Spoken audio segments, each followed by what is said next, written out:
Welcome into Beat the Bookie. I'm Brad Klein, here to clean up the mess that PJ Clark left me with the Sweet 16. PJ, I'll give you credit for Loyola Chicago and Oregon State. At least you didn't take the over. It was a rough game to watch. But an even 500 ain't going to cut it at this desk. Let's take a look at where that puts you in the standings. Okay, so it could be worse. Certainly could be better. Pat Gunn is still the king of Beat the Bookie. Will Scott, Willie Betts doing a pretty good job too. At least you're not Cupid down in the cellar. Oh, and Valentine, what are you doing? Nearly $62 gone. That's hard-earned money. That's a second mortgage. Do not lose faith in the show. I'm here with the prophecy. Let's get it started. All right, so if you told me that Oregon State was the OSU that would make the Sweet 16, I wouldn't have believed you. I would have guessed two different OSU teams before we got to the Beavers. So bottom line, I know what you're thinking. This has to be where the Beavers' run ends. The Cougars of Houston, they rank 6th in the rebounding margin in the nation. But that might not be a huge issue for State. There might not be as many rebounds to be had. Part of the Beavers' run comes from the stripe. They hit 50 of 65 free throws over the last 2 games.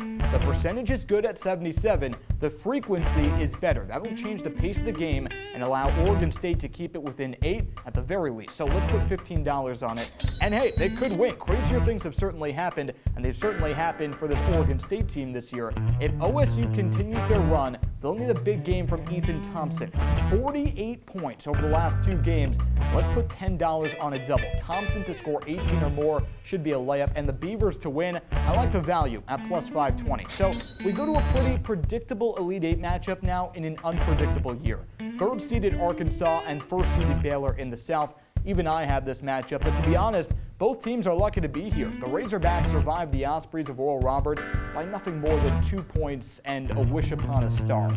The Bears got hot at the right moment against Villanova, but the total here is laughable. Give me 148. Arkansas, 72 points against Oral Roberts. This is an under. And as much as we loved O'Banner and A-Smith, that was one of the worst defenses in the 6-18 field. Now you throw them against Baylor, who ranked top 10 in the Power 5 in scoring defense. That's going to be hard to watch. By the way, the Bears only mustered 62 points in the Sweet 16. I'm thanking Arkansas for the rough offense for this lock. $20 off the board.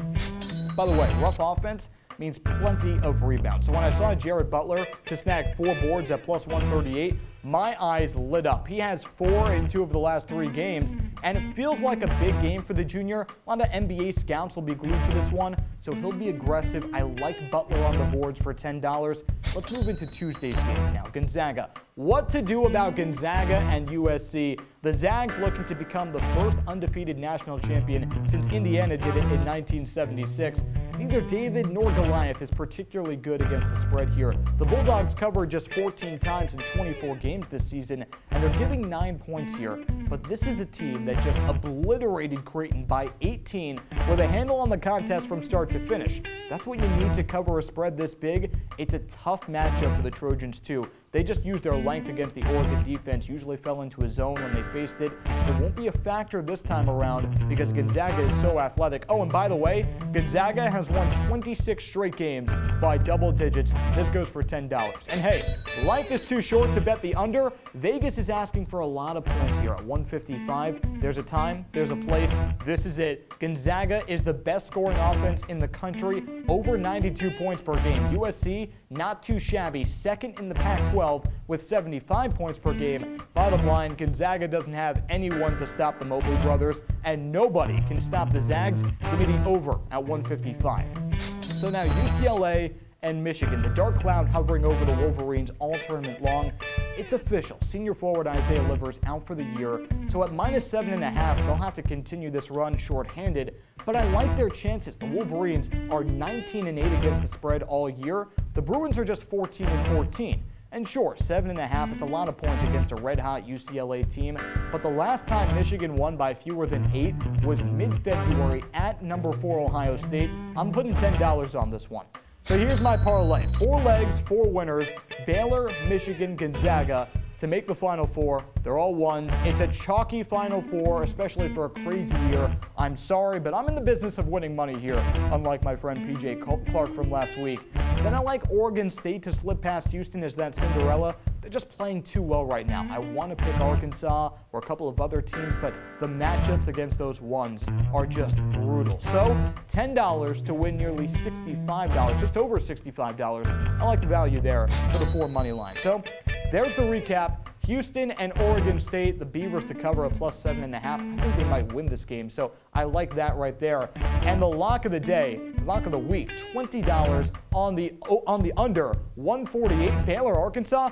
Who's going to put the ball in the basket? Not going to be a problem for the Gonzaga game. Gonzaga and USC, take a look at this again. Over 155. I'm sorry, I'm going to strap you aboard my back for this crazy ride, but let's do it.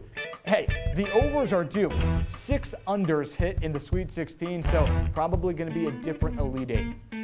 That does it for Beat the Bookie. Please bet responsibly. That shouldn't be a problem if you take my advice. Keep it locked to our Twitter @CitrusTV Sports for updates. Enjoy the games and stay safe, everybody.